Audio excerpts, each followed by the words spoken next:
Buonasera, benvenuti. Good evening. Welcome. I'll say just a few words before leaving you with Bruce Sterling and his lecture. He is one of the best, most well-known thinkers in the concept of utopia. Utopia is something that we are no longer getting used to, even in what is the fantasy literary word. Everything is a dystopia, not a positive utopia. So let's speak about Italy. Today, we really badly need utopias. And this is outside literature. We are speaking about a recent survey that is telling us that Italians are blind towards the future. We undervalue the economical and social processes that are leading us to a catastrophe. And this survey is telling us that replacing the old with the new is no longer possible. We are losing our young generation in underpopulation. It will be 8 million in 2050. So Italy is no longer having young people and babies, and we are losing a market of new feelings and emotions. So we are multiplying the chaos, emergency, and fear, climate change, and poverty, and war, and everything that is happening, migration, and terrorism as well. This is multiplying and creating a scenario that is not helping us to find solutions, to find a future, and therefore we are becoming sleepwalkers, people that are not thinking about the future anymore. We rest in what we can get, so small pleasures. We live day by day. We no longer have families because we don't have time for that. And so let's think about solar punk and the sci-fi literature that is speaking about utopia, not dystopia. Dystopia has colonized our reality. We are glued to a dystopia, eternal present. This is already our dystopy. But let's think about Ronald Reagan and Margaret Thatcher back in the day. We are now feeling the consequences of this era. So this is why I would like to quote a writer, Sandra Newman. She's the author of two novels, I cieli e gli uomini, translated into Italian, so Skies and Men's. She's dreaming about utopia. She's quoting Plato and Thomas More and Camelot.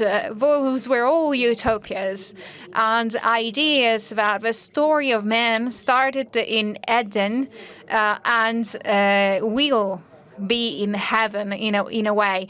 We are living a catastrophe that is the breeding ground of dystopia, but we need to regain our utopias, our life.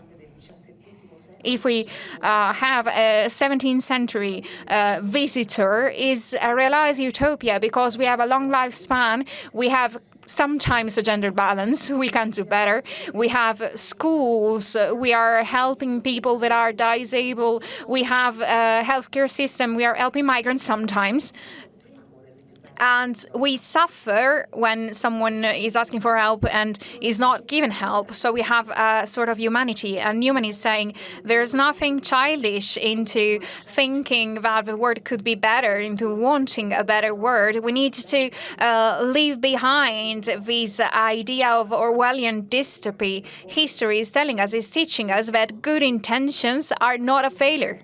Good intentions are good. We need to allow ourselves to dream the utopia, and we need to act pragmatically to turn utopia into our truth. Bruce Sterling, over to you. Thank you. I'll steal our microphone because I know it works. So thanks for coming to see me. As Laura Donna just pointed out, I am Bruce Sterling. And here to deliver my speech about realistic utopias, the public utopia and the private utopia. And this would be the hero of my remarks today because he's the world's biggest expert on utopia. He's called Raphael Hythlodius. And the Italian editions of the book Utopia, he's Raffaello Itlo Deo. Raffaello is a fictional character, he's imaginary, but he is the narrator of the book Utopia.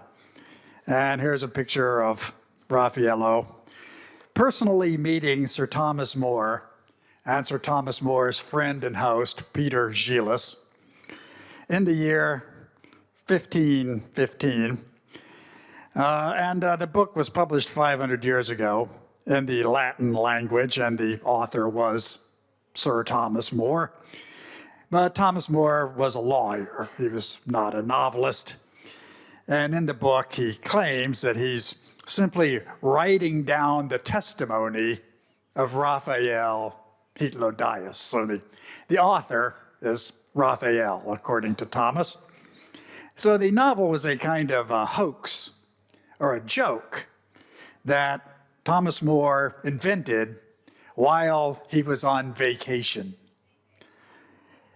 The book happened because he had to leave England on business, and he had to leave his private home and his beloved family and take part in public life as a diplomat for the King of England. So he had to go meet some Spanish officials in the city of Bruges on the European continent. So he left, and he dutifully went to Europe, but after some weeks of diplomatic struggle, he realized that the negotiations were going nowhere. I mean, the negotiations were basically fake because the King of England and King of Spain were quarreling, and they had no intention of ever reaching an agreement. So, in fact, Thomas More just had to spend 6 months of his life in Europe pretending to be a diplomat and a lawyer, and he was never going to do anything. So he was a bit upset by this.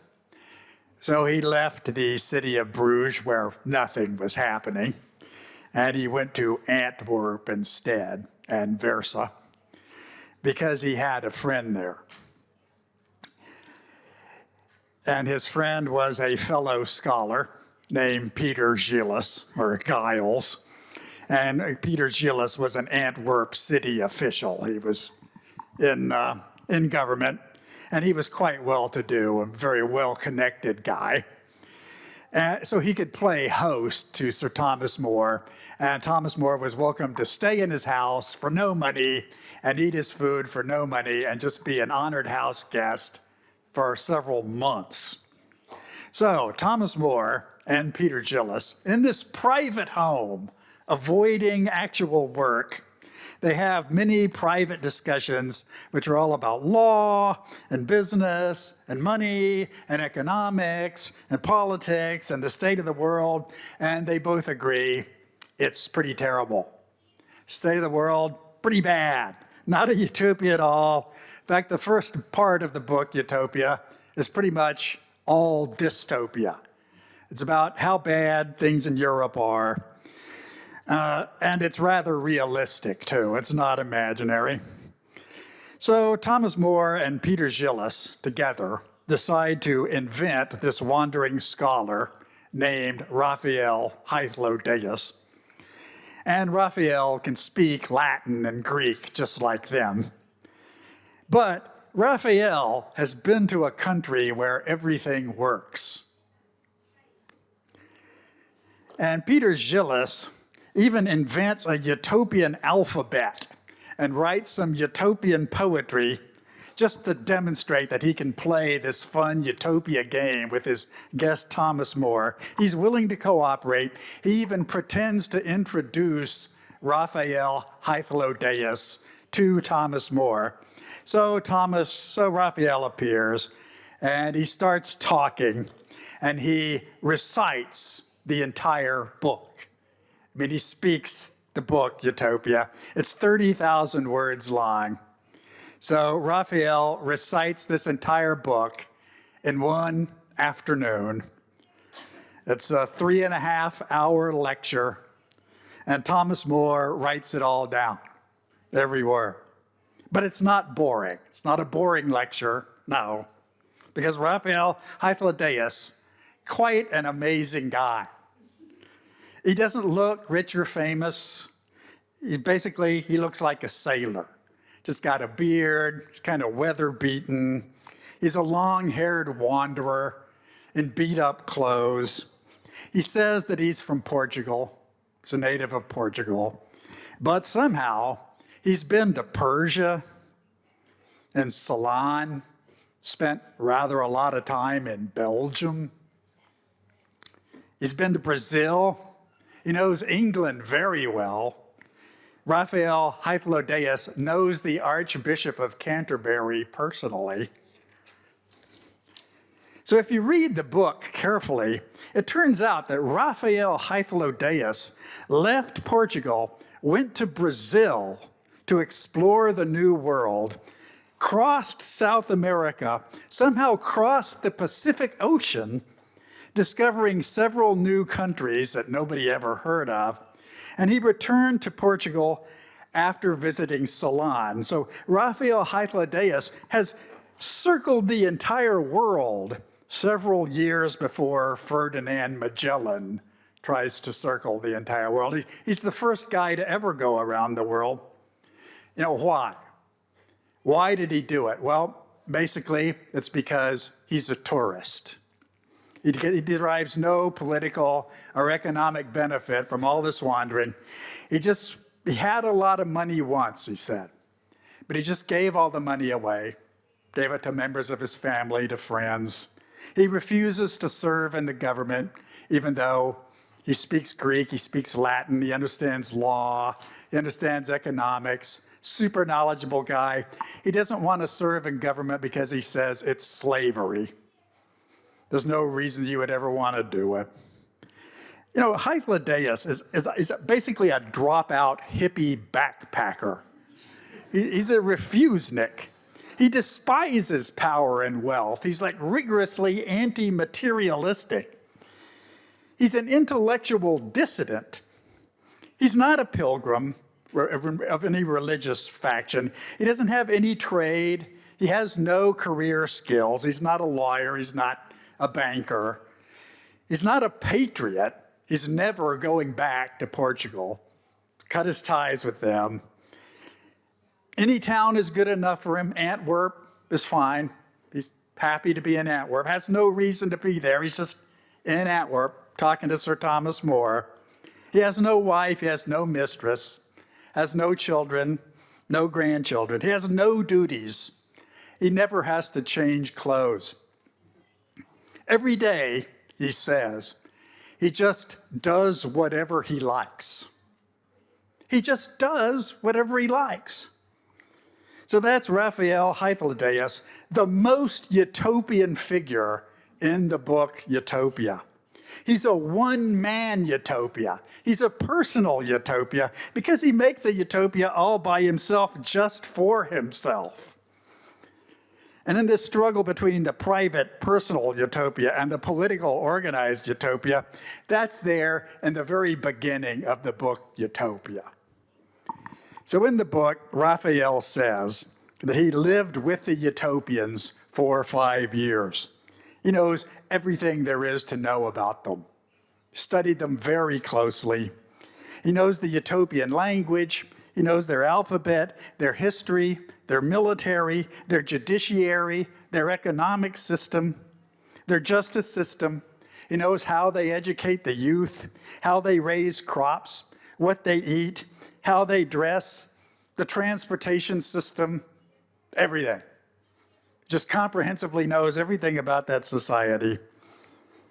So Thomas More and Peter Gillis, they buy lunch for him. Just ask him over to the house, they give him something to eat, and after they eat, Raphael, he's happy to tell them everything there is to know about the utopian system. He asks no pay, no reward. Doesn't want any credit in the book. He just delivers utopia to them. And then Raphael Hythlodaeus just disappears. He has complete existential freedom. He just drifts around the planet like the wind. He's a utopian tourist. He's a traveling one-man show. He's like an exile on planet Earth. So he's a fictional character, and the book Utopia is a fictional book, but Thomas More was a very real person. He was making up this Utopia game and making up Hythlodaeus, mostly in order to amuse his host, Peter Gillis, who was feeding him and sheltering him the whole time. But Thomas More ran out of vacation time. He was on vacation in Antwerp. He had to go back to England. He had to return to his home and resume his career as a working lawyer. He had no more time ever to write any fiction. He never wrote fiction again. He wrote a lot of government tracts. He wrote sermons, legal opinions, no fiction ever. And after about a year, More bundled up some papers that he had about Utopia, and he sent them to Peter Gillis. And he said, I have no time to mess with this game anymore. Why don't you see if you can do something with it? I mean, you participated. Just do anything you want with this Utopia project. Maybe Erasmus can help. That would be Desiderio Erasmus of Rotterdam, famous scholar. So Erasmus did help. He helped Peter Gillis, and they published Utopia, but only in Europe. The book was a private joke for Thomas More. He was busy with his public life. This is him.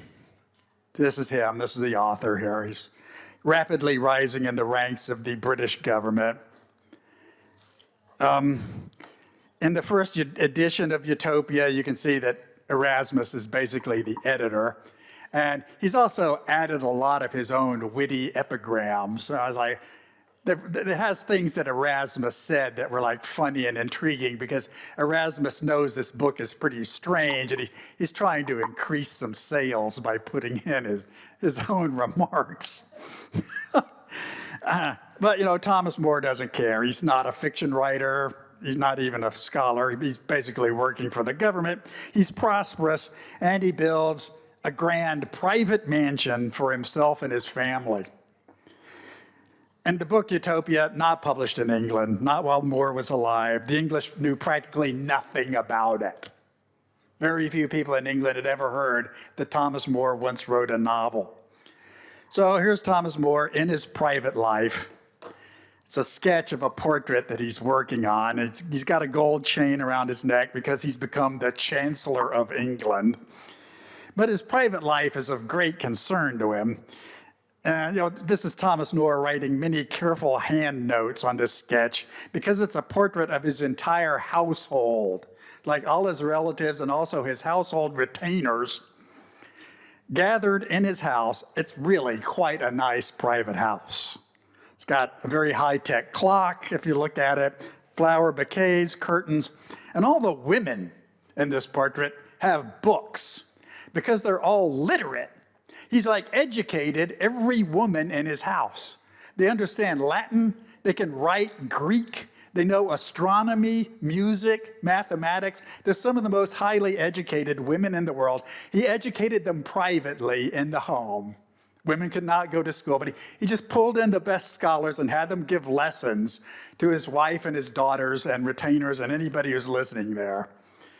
So More's private house is a kind of utopian university. This is the eventual painting, which was made from the sketch. And the fellow in red, that's Thomas More's father.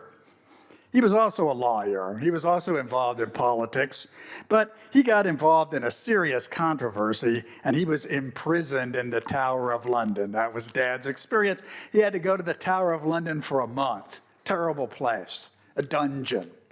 Now, political opponents of the English regime, they're tortured and sometimes murdered in the Tower of London. Very sinister place. And 1 month of that Tower of London prison experience, I was plenty for Dad. Dad retired from public life immediately. He never sought political power again. He just goes back to the house with Thomas More and the very educated girls. Plenty to do in there. It's nice. There's carpets, dogs, nice clothes, got some messengers, like a scholar in the back doing some mail. It's so civilized that it's like a different world. Then the author of Utopia himself gets into some very serious and realistic political trouble because the King of England is divorcing his wife, who is a Spanish princess, and he's removing England from the Catholic Church. It's basically a Brexit situation. He's just seceding from Christendom and declaring himself the spiritual head of the British Church, English Church. Thomas More does not approve of this. He's a very pro-European diplomat. He knows the idea is terrible. There's going to be nothing but trouble from it. He tries to be diplomatic with the king. He gets all kinds of legal arguments. This isn't wise. But you know, King Henry VIII, he's determined to marry 6 different women. It's realpolitik. It's a political crisis. The king's not going to back down. More leaves power. He just goes to his private house with his, like his dad. I'm not in the government, he declares. I want nothing to do with the government. I don't seek power. I don't want wealth. But his private life cannot protect him. The regime insists that he has to sign a public declaration that the king has moral authority over the Pope. He's just required to sign it. And it's a very long, painful controversy. He doesn't want to sign. He's fighting on principle. I'm a private citizen. I'm in my own home. I want nothing to do with politics. You can't make me sign public documents against my will. But that struggle doesn't end well. Because this is a painting of the author of Utopia getting arrested in the front, with members of his family clinging to him. Don't take Dad from our house. And then in the back, he's getting publicly executed, heads chopped off with an axe on a block. And the details here are interesting. I mean, the realism of what really happened to this utopian author.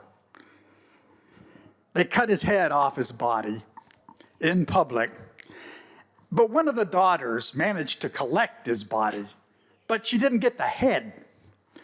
The head got boiled in a pot in order to kind of preserve it, kind of sterilize it, and then it was painted with tar. His head was painted with pitch as a kind of preservative.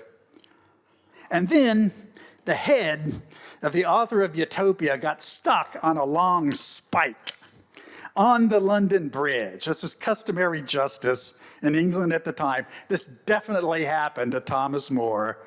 His head was definitely placed on one of those spikes on the top of the arched bridge you can see there. And after a month of public exposure of the author's head on a spike, the legend says that one of his other daughters somehow managed to collect his head. She got the head off the spike, even though the head was supposed to be thrown into the river, because that's what you did with traitors. She had no house because he was a traitor and the house had been confiscated, so she's homeless, but she's somehow clever, very well-educated woman, speaks Greek, speaks Latin, understands astronomy, music, mathematics. She's a woman of the world. Somehow she manages to bribe the keeper of the heads, and she gets her father's head and carries it away. It's not clear what happened to the head. I mean, there are a number of varieties about what she did with it after she got it. But, to my mind, this is the ultimate realist utopian image. If somebody says utopia to you, you should think an adult woman smuggling the severed head of her father away from an execution site. That's what it's like. You write utopia, and your grieving daughter somehow steals your chopped off head and smuggles your head away in a bag. Okay, now we forget about Thomas More for the rest of the presentation, because he's dead. And meanwhile, there's Italy. Yes, Italy. Nobody cares about his head being cut off. But they are reading Utopia, because Italians, turns out, they love Utopia. They read Thomas More's book in Latin, and they understand that this is speculative political fiction. It's really an interesting thing to do. And there's even a kind of fantascienza genre of utopian writing, not in England, but in Italy, like Campanella's book. There's a whole set of them here by various people who aren't English. You know, it's the no English people here. They know your head comes off, okay? You don't want to mess with it. But there's all these other guys writing utopias. There's Campanella. His book's still in print. You can go buy it. Kind of interesting. And there's Agostini. He's still of some interest to scholars there. It's like imaginary republic. It's like, what a good idea. This is Anton Francesco Doni. He's probably the weirdest authors of utopias. This is the utopia written by Doni. It's the one that's most like science fiction. I mean, it's just literally a weird book, kind of meant to be funny and entertaining. You know, it's like Doni's quite an odd character. Here's an Italian political anthology where many political writers are describing the real politics of real places. And in the end, they just throw in Thomas More's Utopia, right? Just include it in the book. I mean, why not? Does it even matter if it's an imaginary country, right? It's about the principles of understanding countries. Like, how do you describe them? Like, how do you describe what they work? Okay, now we come to a political writer who understands Thomas More. He likes to quote Thomas More. He's Catholic like Thomas More, Latin scholar. However, he's extremely realistic, a real political realist. This is Giovanni Botero. He wrote a book which was a kind of utopian manifesto, but for the city of Torino. Yeah, this is the utopian Torino, and here's this street here in town. It's over in the Quadrilatero, the oldest part of the town, Botero Street. And I was like, yeah.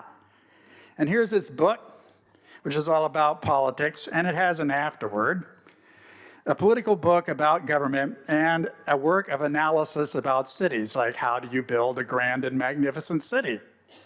Like there's a lot of cities in the world, how do you make one grand and magnificent? You know, what if Torino was magnificent and grand? I mean, how would you make a small town in Piemonte magnificent and grand? I mean, what policy would you pursue? What would you do? Right? How could rulers take policy steps to achieve grand magnificence?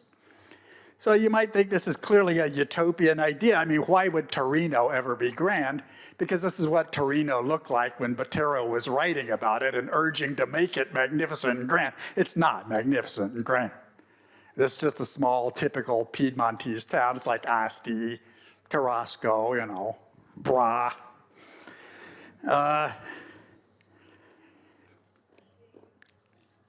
No city in Piemonte has ever been grand, says Botero. He happens to be from Piemonte, but he knows the history of the region. There's just never been a big town in Piemonte ever. There's no town like Genova or, you know, Vicenza or Roma, certainly. It's just never been a grand, magnificent town. Why not?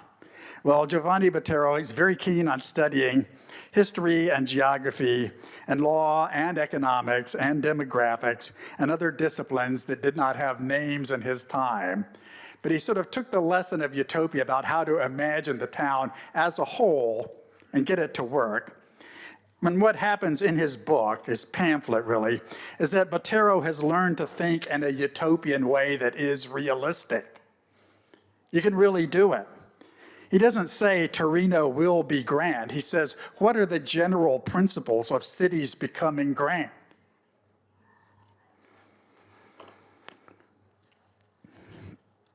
And you know, so this is Torino as kind of Carrasco. It's charming in Carrasco. I've been to Carrasco. It's very nice, actually. I always enjoy it there. Carrasco, you know, the world capital of snails. If you've ever been to Carrasco, you know, the Festa della Lumiche, you know, the Lumiche, you know, they're great. I mean, they're slow food. You like slow food? You like Lumiche. Really, really slow. It's fabulous. I love them. And that is Torino without Giovanni Botero. Without Giovanni Botero, it's basically Carrasco. Unfortunately, I don't have time to discuss Botero's ideas in detail, but I promise you, if you read his book, you will understand Torino much, much better. It was a very successful book, reprinted all over Europe, as you can see. He makes a very practical case for grandeur and magnificence. You don't do it on a whim. There are political reasons to do it. Botero says, to maintain a living city, you need three things. First, you need cheap bread. Not just bread, but enough that it's cheap economically, plenty to eat. And second, you need peace, because the city is under siege all the time and people are getting killed and it's some mere struggle for survival. That won't really allow the town to function. It just won't be able to work. And third, you need justice. So that the population doesn't cut each other's throats and there's not civil war in the streets and people can get on with their productive business. So he says that peace, bread, and justice are the basic necessities, but that they're very difficult to maintain. Often they will fail. And the city will suffer a setback. But if the city is grand and magnificent, people will return. You will attract people with a spirited imagination who can appreciate the grandeur and the magnificence. And that is the quality of urban people that you actually want. That's why you do it. So that was Botero's plan. And unlike Thomas More, Botero did not get killed. He could have been killed because life in the ducal court of Savoy was very dangerous. But he was allowed to retire with dignity here in Torino. And when he died in Torino, he had the pleasure of seeing that indeed the town was becoming grand rather quickly. So, that's what a realistic utopia looks like as a political success on an urban scale. But, what about the private utopia? I mean, Botero shows us how to do it as a politician and kind of get away with your plans. But about our friend Raphael Hythlodaeus here, he doesn't want to do any politics. Does he also have a possible victory condition? I actually think he does. Like the homemade private utopia. Just one fellow, one wandering sailor, no great wealth, rather modest resources. If he has determination, he can lead a surprisingly different life on private principles, even in the 20th century. So this is the American artist Alexander Calder, very inventive fellow. Spent a lot of time in Europe, Alexander Calder, and he was a sailor for quite a while, much like Raphael Hythlodaeus, kind of dressed in rags, had a beard, not much money. Kind of wandering dropout, guy with one pair of shoes. Paris bohemian artist, spent some time in Montmartre. And in this picture, Alexander Calder decides to build his private dream home out of this wreckage here. Kind of a big dead building. Luckily, he has Mrs. Calder to help him out. He's not completely alone. Mrs. Calder here, Louisa James Calder, she happens to be a cultured Boston aristocrat who speaks excellent French and has a lot of social contacts. And her family said that she was looking for a different way of life, and when she married him, boy, did she ever get one. So here she is making some French bread while Calder's reading some art book. But if you're a design critic, you would notice this is a very peculiar kitchen. A very peculiar kitchen. And here's a photograph of his other house in France. Calder probably made about half the furniture in this room. His wife made the rugs. She was helping out. She liked to make carpets. This is his studio. People said it looked like an airplane had crashed into it. He had some kind of unique personal filing system. There are eyewitness reports of him. He did not regard this as a disturbed environment. This was his idea of efficiency, actually, and he was a very efficient artist. He made 20,000 artworks in these studios over a 50-year career. There are eyewitness accounts of him grabbing his tools, grabbing pieces of stuff, never misplacing anything. Nothing ever got lost in there. It's just kind of a private, very weird, and very personal studio. This is a Calder handmade bread toaster. Why, would you need a toaster? You could just buy a toaster, right? And this one's obviously dangerous. I mean, and it's made out of scrap, right? It's not even made of industrial components. It's made of bits of wood, leftover pieces of stone. I mean, I've looked at it a lot. I've tried to figure out why he would do it. Okay, he built 5 of these. 5 completely different toasters, right? It's like, why not just go buy the toaster? Well, he wants to hand make a toaster. He just wants his toaster. Like a different toaster, the one that kind of belongs to him. I mean, it's really a utopian device in the sense of something that's far-fetched and silly and kind of makes no sense. Utopian in that way. It's just not practical, but it's practical for him. I mean, Calder tended to make art out of objects that the world had abandoned. Kind of the Turinese arte povera method. You just find junk and kind of dress it up and reformat it. And he had a different value system. I mean, to him, this is not junk. To him, this is him struggling to understand a toaster. Here he's making forks, right? It's I'm trying to figure this out. It's why would anyone go to the trouble to make a fork, right? Especially out of wire. These are wire forks that he hammered flat so they would behave more like forks. And I think what happens here, he liked hand tools. People called him a machine artist because he made sculptures that moved and sometimes had motors. But he only had 2 machines in his studio, a drill and a grinder. He had no other machines. He liked making personal things with his hands, tools in his hands. So he's sitting and he's eating with a fork and he realizes, this is a tool in my hand. This fork is a tool in my hand. Why isn't it my personal fork? Why doesn't this fork have more of my values, right? It's a utopian fork. It's just my personal, very different fork. I don't care how long it takes me to make it. I want it to express, I want to hold it in my hand and eat with it.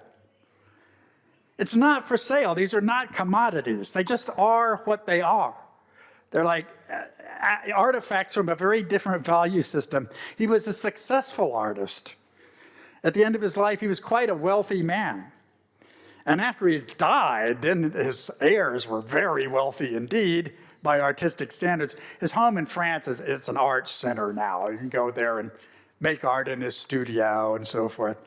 So, these may not quite look like utopian objects because they're so personal, but it's probably what a handmade personal utopia actually has to look like. You really have to dig down to the original basic principles there. It has the freedom of Raphael Hythlodaeus.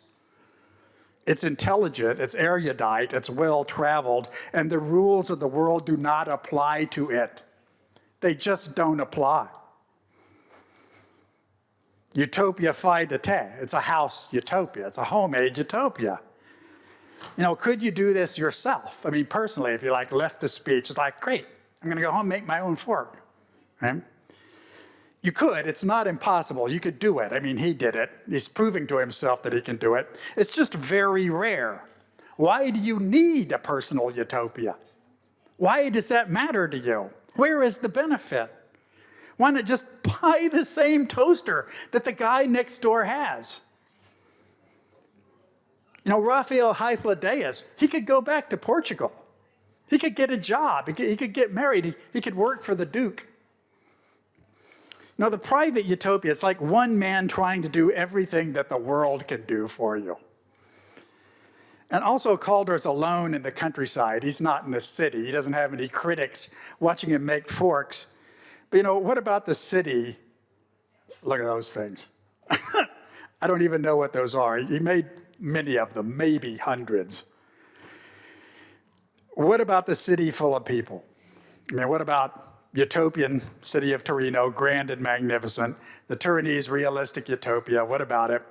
Okay, I have some passing ideas on that subject, mostly because I have read Giovanni Botero, and he wants to use grand magnificence to attract people into the town. That's what he says it's about.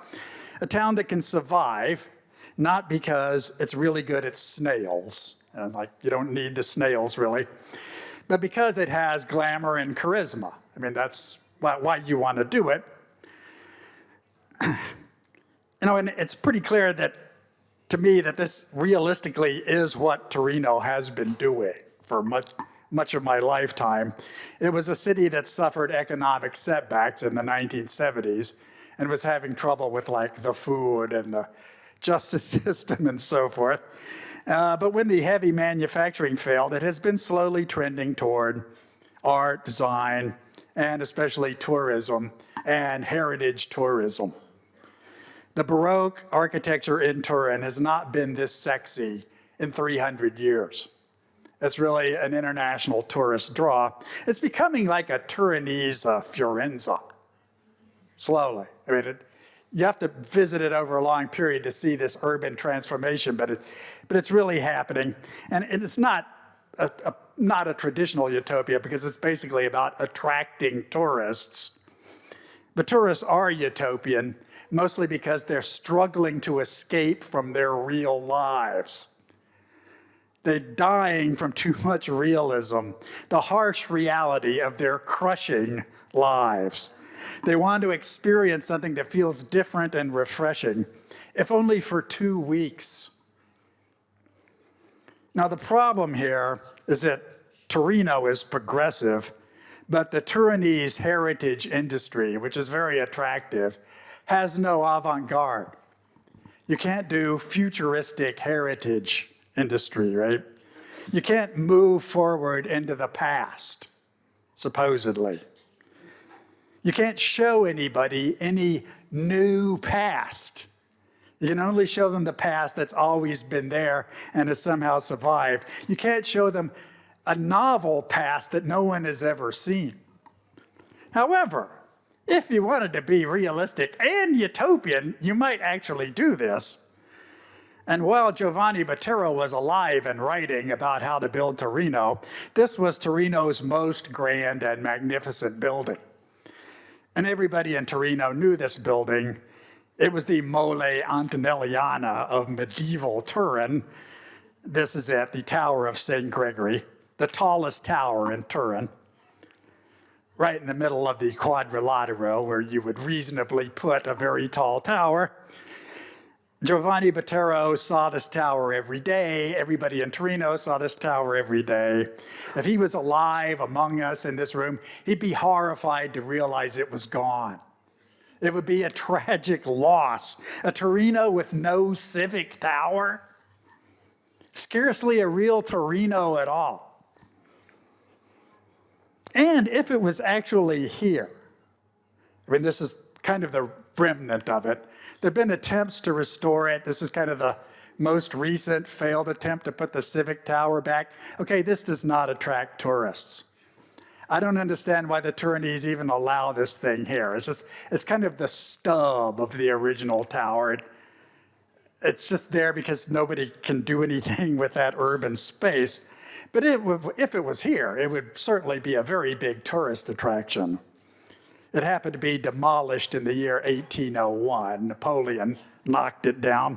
And there were efforts to rebuild it, like this stump of it, still here. But there's no economic reason to really rebuild it, or there didn't seem to be. But if you did restore it from like a utopian impulse, you could offer it to tourists as a new heritage building. And you could do it because the city of Torino has excellent archives. There are all kinds of records about exactly what this tower looked like in the 500 years that it towered over Torino. And the Turinese are very used to restoring partially damaged buildings. They do that all the time. Why not just restore the entire building? Why not just be bold and inventive and utopian and realistic and make a completely vanished building come back? This grand, magnificent tower has been gone since 1801, but now it's back again. It was history, but now it's a new historical tower. You know, it's not illegal to do it. I mean, physically, it wouldn't even be that expensive to do it, certainly not by the standards of many other ambitious Turinese urban projects. It is just custom and the habit of mind that makes you think that old buildings can't suddenly spring back to life out of the records. Of course they can. The relics in the Egyptian Museum, for instance, they're not really Egyptian. They've been Turinese for 200 years. And tourists love those Turinese Egyptian relics. So when I started this speech, I said that Raphael Hytlodaeus was a tourist, and he was. I mean, he went to see Utopia, he took a lot of notes, he never settled in Utopia, never married a Utopian woman, he never emigrated to Utopia, he didn't ask for Utopian citizenship, he just witnessed Utopia and then he lectured about it. But there is no Utopia for tourists. If you've ever been a tourist, you know it's actually a rather dystopian user experience. I mean, the experience is more or less horrible. Maybe you want to go to another country, right? You're a tourist. You want to experience a different way of life. You want refreshment. You want escape from your reality. Well, first you go to the airport where you're treated as a terrorist. They literally go through your luggage, your shoes. Then you reach the border, and there you're treated as a clandestino or maybe a smuggler. They're extremely suspicious and hostile. You know, and those are not even realistic efforts. They don't really serve the cause of law enforcement or civil order. They're actually systems which are built for intimidation. They're just there to make you feel worse and to be sorry that you decided to travel. They're in place to hurt your feelings. And then as a tourist, when you're a tourist in a foreign city, everyone hates you. You know, attempts are made to tell you to enjoy yourself and to eat the expensive food and spend some money on nice clothes, but there's very little there that's for your actual benefit. I mean, that's all just basically advertisements. The local people simply want the cash. They don't want you around. And for good reasons. You know, when masses of tourists arrive in your city, like you're a really successful tourist city, it's like the city dies wherever they step. There doesn't seem to be any civilized way to deal with them. Even if you're a tourist, you hate the other tourists. No, these are the people within your city who realistically need a utopia. You don't need a utopia. They need the utopia. If you're a native of the city, you're used to the city. You cherish the city. You're a patriot. You want to live in the city with your memories, your urban experiences that make it your place, your city. You don't want your city to be a utopia, not even your own backyard. I mean, if someone said, make San Donato a utopia, right? Everyone in San Donato would immediately say, make Campidoglio do it. Make Cheat Turin do it, not us. And then they would force San Salvario to become the utopia because San Salvario is full of foreigners and they never know what to say. So if you want to build a utopia realistically, you should build one for tourists.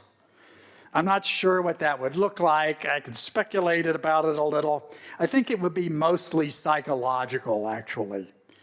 It would be like a wellness retreat, a kind of spa. And so I'm thinking some large Turinese building, like a derelict factory, empty, like the Cavallerizza, or the former OGR, the dead train repair yard, just some derelict space, a big utopian box. It should be soundproofed. It should be airtight. Like a gambling casino, no clocks are visible. There are no windows. The air should be filtered because the air in Torino is terrible. And there are hundreds of tourists inside this utopian box, maybe thousands of tourists in there. It costs nothing to get into the box. It's a free public amenity. But to get into this utopia, they have to remove their phones. They have to remove their clothing. They have no wallets, no purchase, no money, no identity, no passports. They have to remove themselves. That's the key to it. They're free not to be who they are. What's in there? Nothing. There's nothing to buy. There are no thrill rides, no multilingual experiences. I think the tourists themselves should probably disappear. They should be wearing special effects suits like this that cause people to vanish. They blend into whatever is projected on the walls, and I think that projection is probably Torino. Just dreamlike images of Torino, not the real Torino with Turinese people in it, but a tourist utopian Torino. You know, the 1850s, the 1920s.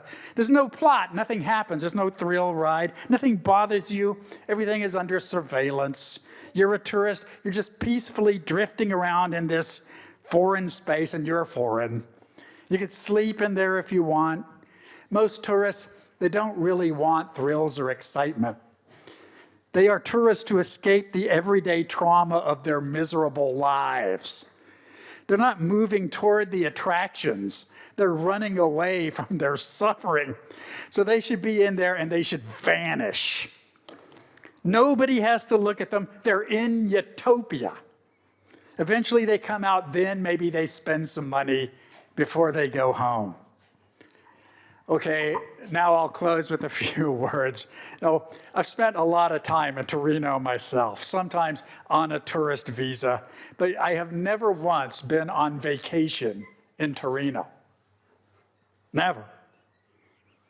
I never had a job here. I don't labor here.